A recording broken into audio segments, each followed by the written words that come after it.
जिसका डर था वही हो गया। नहीं आना चाहिए था यार। ये हालत मेरी कैसी हुई जानना चाहते हो? आओ शुरू से शुरू करते हैं। तो बिग बैंग थ्योरी बताती है कि हमारा यूनिवर्स कैसे बना। अबे इतना स्टार्टिंग से भी नहीं बताना भाई। Oh my bad. Office start कर चल। तो ऑफिस में बैठे बैठे बोर होने लगा था और काफ़ी टाइम से कहीं घूमने भी नहीं गया। तो सोचा कहीं वीकेंड पर घूम आते हैं, लेकिन टाइम और बजट दोनों ही लिमिटेड है। थोड़ा रिसर्च किया, सस्ते वीकेंड स्केप्स क्या हैं दिल्ली के पास। तो एक जगह का पता लगा जो है त्रिउंड, हिमाचल में। गूगल सर्चेज के हिसाब से जगह एक नंबर थी। तो चैट जीपीटी को बोला कि भाई साहब मेरे लिए 2 दिन की आइटनरी बना दो।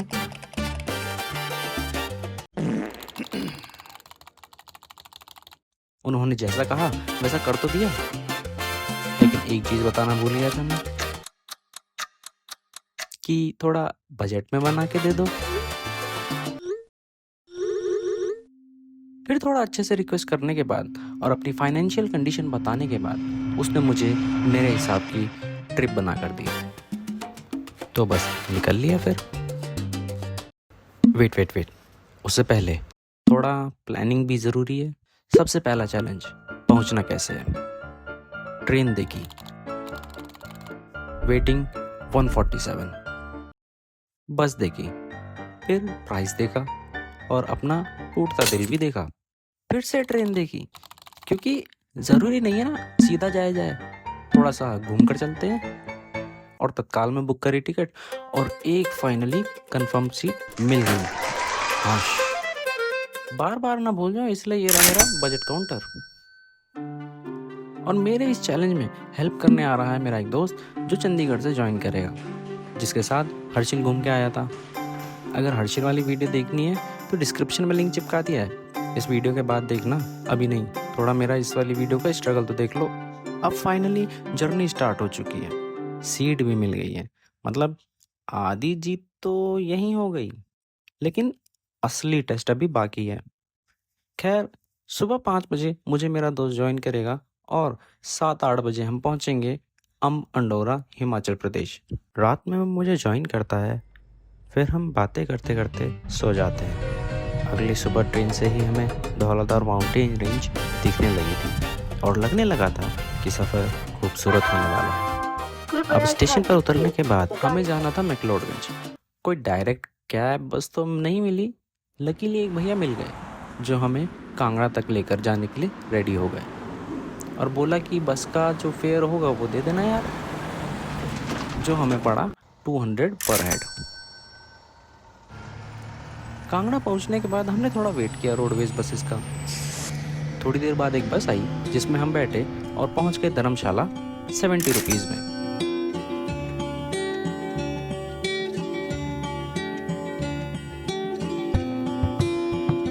धर्मशाला के बाद एक दूसरी बस में बैठे 25 रुपये का किराया लगा के और हम पहुंच गए मैक्लोडगंज। मगर गेस व्हाट, हमारा स्वागत किया बारिश ने।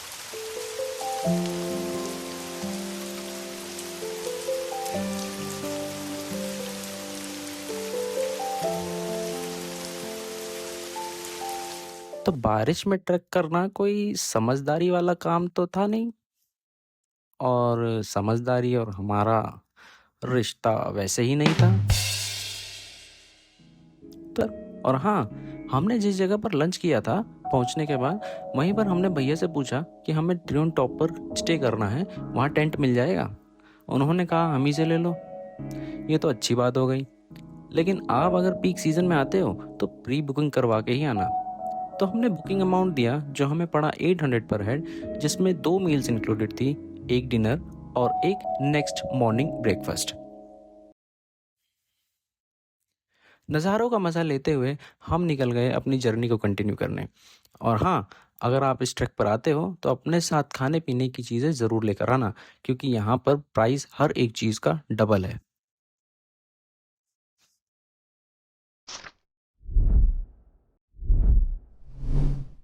तो भाइयों, हमारा ट्रैक शुरू हो चुका है। अभी टाइम हो रहा है 1:40। हमारा साथ मौसम ने दिया तो है थोड़ा सा, मतलब बादल वगैरह आ गए, जिसकी वजह से मौसम ठंडा है। लेकिन चलने में थकान तो हो रही है क्योंकि बहुत ही पथरीला रास्ता है और मुश्किल सा है। अब क्योंकि एरिया फॉरेस्ट डिपार्टमेंट के अंदर आता है तो यहाँ पे अलग अलग जानवर भी हैं जिनकी आवाज़ अभी मैं सुन पा रहा हूँ। हमें ट्रैक पे चढ़ते हुए आधा घंटा हो चुका है, थोड़े से थक गए हैं। हमारी हालत देखो बहुत ज़्यादा। लेकिन ये अच्छा है कि बारिश ने हमारा बहुत ज़्यादा साथ दिया, मौसम ठंडा रखा। यहीं अभी अगर धूप होती तो डिहाइड्रेशन से मर जाते हम। ठंडा है लेकिन बस वही है कंस्ट्रेंट कि बारिश हो रखी है और बारिश की वजह से थोड़ा सा जो हमारा रास्ता है वो स्लिपरी हो चुका है।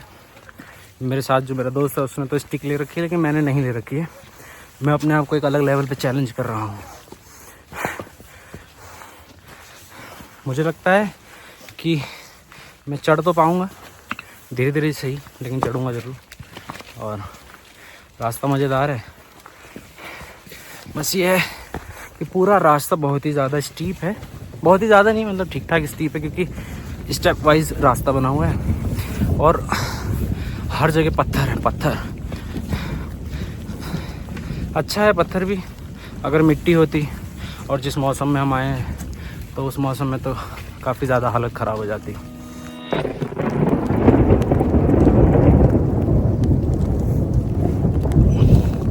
आवाज़ सुनी भाई, बहुत तेज होने लगी बारिश।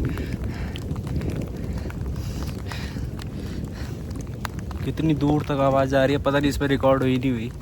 भाई जिसका डर था वही हो गया। इतनी तेज बारिश और हवा, लेकिन अटूट है इरादा, जाएंगे हम ऊपर। थोड़ी सी अपनी लीकेज वगैरह सही कर रहे हैं ताकि लीक हो जाए और लीक प्रूफ रहे। बाकी फिर कंटिन्यू करते हैं। भाई वेदर बहुत प्यारा है, एक नंबर का वेदर हो रखा है जिसकी वजह से हमें गर्मी नहीं लग रही है और उल्टा ठंड लग रही है। अप्रैल के महीने में ठंड लग रही है भाई। ये देखो, ये ली फॉरेस्ट डिपार्टमेंट की टिकट यहाँ का पास। अब अपना ट्रैक पे से कंटिन्यू करेंगे। तो अपडेट कुछ इस तरीके से है कि बारिश हल्की हल्की हो रही है जो कि हवा के साथ है, क्योंकि अब हम हाइट पे आ चुके हैं तो इतनी हाइट पे बादल नहीं है। लेकिन बस दिक्कत ये है कि हवा बहुत तेज़ है यार। जैसे जैसे हम हाइट पे जाते जा रहे हैं हवा उतनी ही तेज़ लगती जा रही है। और अब क्योंकि थोड़ा हवा में मॉइस्चर है, पानी है, तो इस वजह से हमें ठंडा भी लग रहा है। मेरे हाथ तो एकदम ठंडे हो रखे हैं, लेकिन फिर भी चल रहे हैं धीरे धीरे, पहुंच रहे हैं धीरे धीरे। यहीं से धर्मशाला स्टेडियम भी दिखा हमें, सही दिख रहा है। मौसम साफ है, हमें दूर दूर तक का दिख रहा है। ओवरऑल मज़ा तो आ रहा है इस जर्नी में। रास्ता उतना टफ नहीं है, लेकिन मतलब कहीं ना कहीं ये इजी और मॉडरेट के बीच में कहूँगा मैं इसको। आगे देखते कैसा है, अभी तक तो ऐसी ही रेटिंग दूंगा मैं।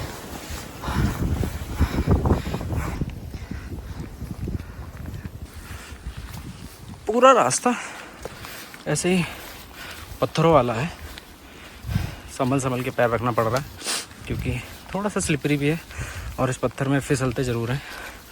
तो अगर आप पहली बार आ रहे हो तो आप अपने हाथ स्टिक ज़रूर रखना, उससे आपको काफ़ी ज़्यादा हेल्प मिलेगी। और अगर आपने पहले एक आध ट्रैक कर रखे हैं तो आपको आइडिया होगा कि यूजुअली आपको अपना फेस किस तरह मेंटेन करना होता है।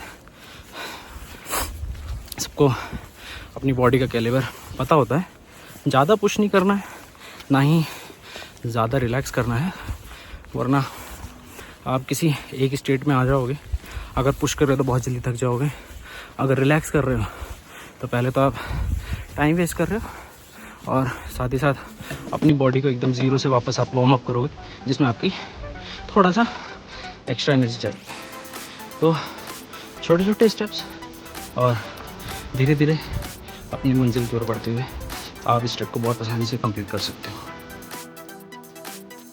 हमें चले हुए अभी कितना बज गया, 3:04 हो रहा है। हम 140 पे चले थे और अभी 3:04 हो गया है। 2 घंटे 20 मिनट हो चुके हैं हमें चलते हुए। ठीक ठाक पेस है, इतना एनर्जी लॉस नहीं हो रहा है क्योंकि बारिश की वजह से बादल है, ठंडा है मौसम, इतना ज़्यादा डिहाइड्रेशन नहीं हो रहा है। ठीक ठीक जा रहा है, बस यही है कि बारिश में स्लिपरी रहता है।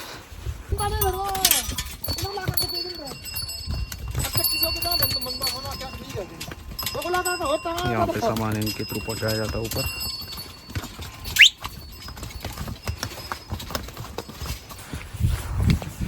पहाड़ों का जो ट्रांसपोर्टेशन है ऐसे रास्तों का, वो एकमात्र खच्चर ही है।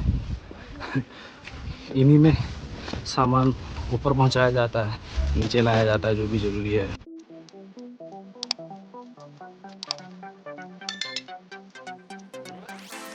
क्यों रास्ता दिखता नहीं है क्या? तो हमारे भाई जी कह रहे हैं कि अगर आपको ठंडी में सेम ट्रैक करना है तो अच्छा सा गाइड लेकर आना पड़ेगा। Maybe he is right और maybe is not, but look at this.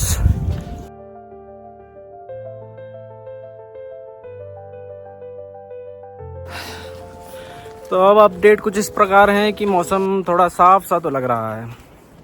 यहाँ पे बादल हैं लेकिन बारिश नहीं होती है, ज़मीन भीग चुकी है। और सच बताऊँ तो मुझे आइडिया नहीं है कि हम कितना चल आए हैं और अभी और कितना चलना बाकी है। बस चले जा रहे हैं अपनी मस्ती में, बातचीत करते हुए, नज़ारों का मज़ा लेते हुए और अपना बेस्ट देते हुए।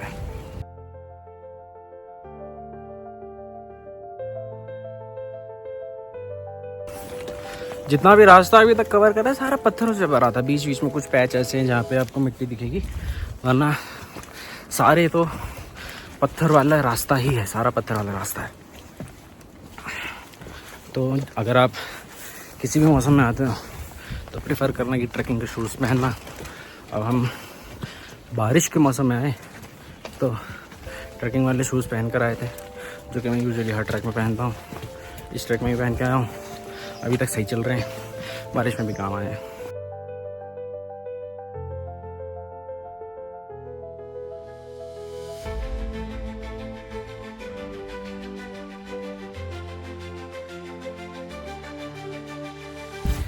अभी 20-30 मीटर पहले एक भैया मिले थे जो हमें मैगी दे रहे थे। तो हमने उनसे पूछा कि अभी कितना बाकी है, तो उन्होंने कहा अभी यहाँ से आपको 1-1.5 घंटा लगेगा। तो हम अज्यूम करते हैं कि उन्होंने अपने चढ़ने के तरीके से बताया होगा, तो हम 2 घंटा मांगे चलते हैं। अभी टाइम हो रहा है 3:52, 4 बज चुका है। कुछ ही देर में रात हो जाएगी और जिस हिसाब का मौसम है रात थोड़ा और जल्दी होगी। उससे पहले हमें पहुंचना है अपने टेंट में ताकि हम अपना डिनर खा पाएँ और फिर रेस्ट करें। और आशा करेंगे कि कल का मौसम साफ़ रहेगा तो सनराइज़ देख पाएंगे। सूरज की पहली किरण इतने टाइम बाद हमारे चेहरे पर पड़ती हुई थोड़ा सा रिलीफ मिला है, अच्छा लग रहा है। अब बस 1.5 किलोमीटर रह गया हमें कवर करने को और अब 1.5 किलोमीटर देखते हैं कितनी देर में हम कवर करते हैं। अभी 4:10 हो रहे हैं। एक बंदा मिला था नीचे, कह रहा था कि लास्ट का 1 किलोमीटर बहुत ही ज़्यादा खतरनाक होने वाला है। अभी हमने 10 मिनट बाद एक स्टॉप लिया है यहाँ पे। हवा भाई बहुत तेज़ चल रही है, बहुत ही ज़्यादा तेज़। मौसम के हाल कुछ इस प्रकार हैं कि बादल तो खैर अब भी हैं। तो अपनी जर्नी का पूर्ण विराम हटाते हुए और जर्नी को वापस से कंटिन्यू कर दिया हमने। 5 मिनट का रेस्ट लिया था और फिर से चालू कर दिया है। और यहाँ पे कुछ लोग उल्टी करते हुए, खैर कोई बात नहीं।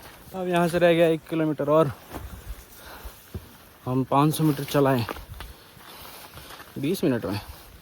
तो अगर कैलकुलेट करा जाए तो हम 40 मिनट और लगेंगे। हाँ, ये वाला हार्ड है। खैर देखते हैं, हार्ड तो लग रहा है।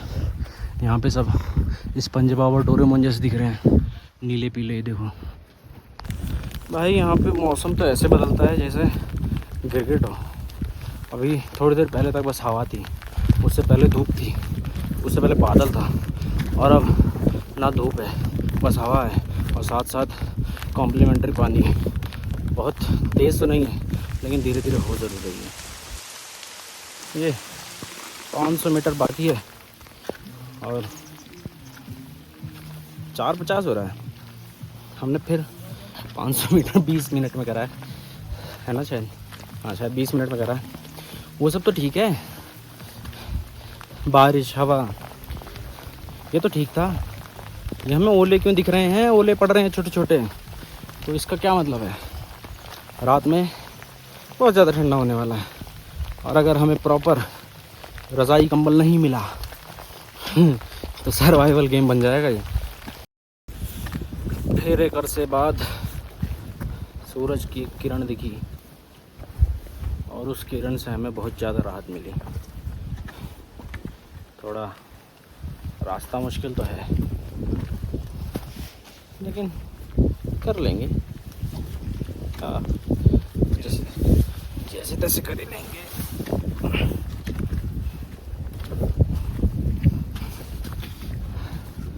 जैसे जैसे अल्टीट्यूड बढ़ता जा रहा है, मौसम ठंडा होता जा रहा है, हाथ ठंडे होते जा रहे हैं, और रास्ते में भाई मिले, कहते कि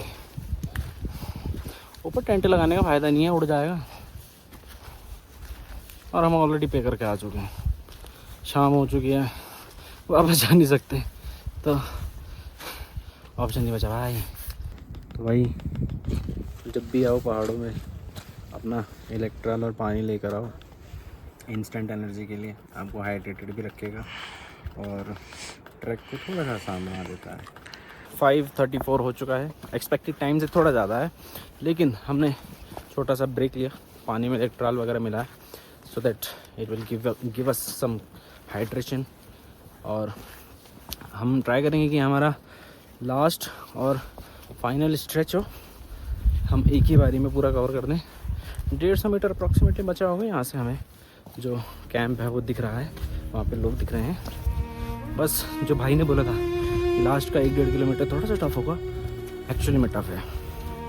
तो आप अगर आओ तो अपना प्रॉपर हाइकिंग बूट्स वगैरह लाना, मौसम के अनुसार कपड़े, और क्योंकि हाइट पे आ रहे हो तो ठंडा तो होगा ही, रेनकोट और जैकेट वगैरह ये सब लेकर आना।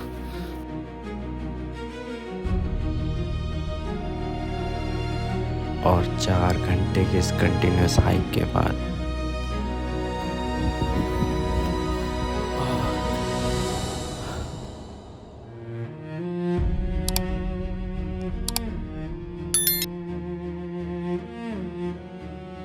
ऐसे नज़ारे देखने के बाद थकान मिट गई थी। जैसा वीडियो के स्टार्टिंग में मैंने आपको कहा था, नहीं आना चाहिए था। इसका रीज़न नेक्स्ट पार्ट में बताऊंगा।